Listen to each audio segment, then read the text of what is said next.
olóró bú Gbàmù nílùú Woro ní Kwara, ẹ̀mí ṣòfò, ọ̀pọ̀ èèyàn sì farapa. Ọlọ́run bá wa dá ìtọ̀bọ̀ padà sórílẹ̀-èdè Nàìjíríà o.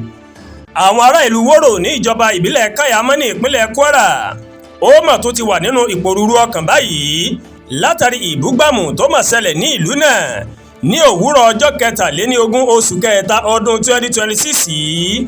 Ohun tá a mọ̀ gbọ́ ni pé ọkọ̀ èrò kan ìmọ̀ ló mà fara káásá Àdó Olóró náà, èyí tó ṣekú pa dẹ́rẹ́bà ọkọ̀ náà níbi tí ẹlòmíràn sì farapa yánnayànna níbi ìṣẹ̀lẹ̀ ọ̀hún. Ohun tó mà ṣokùnfà ìṣẹ̀lẹ̀ yìí ó sì ṣókùnkùn sí àwọn ènìyàn títí di àsìkò yìí.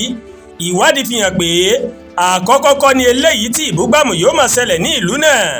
Àkọ́kọ́ irú rẹ̀ ilẹ̀ yìí tó máa wáyé ní ọjọ́ 3 oṣù kejì ọdún yìí. Ìgbà náà ni àwọn agbébọn máa ṣekú pa ọ̀gọ̀rọ̀ ènìyàn, wọ́n sì tún kó ọ̀pọ̀lọpọ̀ àwọn obìnrin àti ọmọ wẹ́wẹ́ lọ.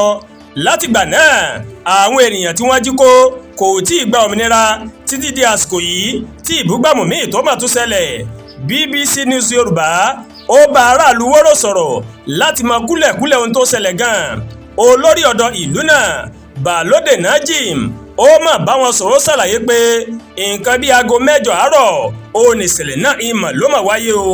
Ọkọ̀ èrò kan ìmọ̀ ló máa ń bọ̀ wá sínú ìlú wa láti ọ̀nà Káyàmọ́ ní nǹkan bíi aago 8 àárọ̀ òní. Orúkọ dẹ́rẹ́bà ọkọ̀ náà ó ní Shuaib.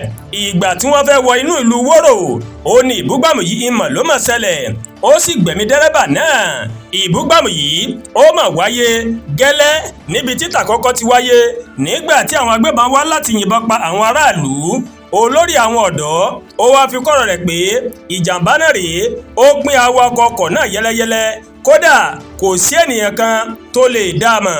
Àwọn 3 ni wọ́n wà nínú ọkọ̀ náà, dẹ́rẹ́bà ọkọ̀, ìyá kan pẹ̀lú ọmọ rẹ̀ tí kò tí ì já lẹ́nu ọmú.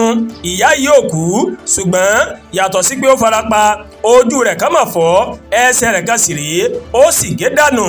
Olórí ọ̀dọ́ náà ó wá ṣàlàyé pé ibi tí wọ́n ti rí ẹ́ńjìnì ọkọ̀ náà ó tó òpó náà kan sí ibi tí ìṣẹ̀lẹ̀ náà ti ṣẹlẹ̀ tí ara yòókù sì fọ́nká. Ọ̀gbẹ́ni Najim ó ṣàlàyé pé ó ṣeéṣe o kí ìṣẹ̀lẹ̀ náà rèé kó jẹ́ iṣẹ́ ọwọ́ àwọn agbébọn tí wọ́n wá ṣọṣẹ́ nínú oṣù kejì ọdún yìí. Wọ́n lè jẹ́ àwọn agbébọn tí wọ́n wá ṣọṣẹ́ ṣáájú nítorí ó jọ iṣẹ́ ọwọ́ wọn. Àmọ́ ohun tí wọ́n wá ṣe lọ́tẹ̀ yìí ó lè jẹ́ àwọn sójà tí wọ́n ń dáàbò bo ìlú wa ó ní wọ́n fẹ́ pa. Ó sì tún lè jẹ́ pé wọ́n kàn fẹ́ rán ìjọba létí pé àwọn sì wà ní agbègbè náà, wípé àwọn sì tún lè ṣọṣẹ́ ní ìgbàkúùgbà. Kí Ọlọ́run ọba Elédùmarè kó bá wa dá ìtọ̀bọ̀ padà sórílẹ̀-èdè wa Nàìjíríà. Àdúrà gba Olúwatóyìn ló ń kàròyìn sí létí láti kàn ní EyaYorubaWorldTv. Bẹ́ẹ̀ ṣe ń wò wá, ẹ máa bá wa like, ẹ máa share, ẹ máa comment. Ẹ má tún gbàgbé láti bá wa subscribe sórí YouTube channel wa, kí wọ́n bá wa tẹ notification bell láti lè máa àwọn ètò wa lọ́kọ̀ọ́jọ̀kan tó bá ti gorí ìkànnì yìí. Ẹ ṣé pọ̀ tẹ́ ń wò wá o. A kú iṣẹ́ tàná, a kú múra ṣe tòní, àánú Ọlọ́run bá rèé yóò fọ̀ nínú ayé mi àti yín o. Àmín.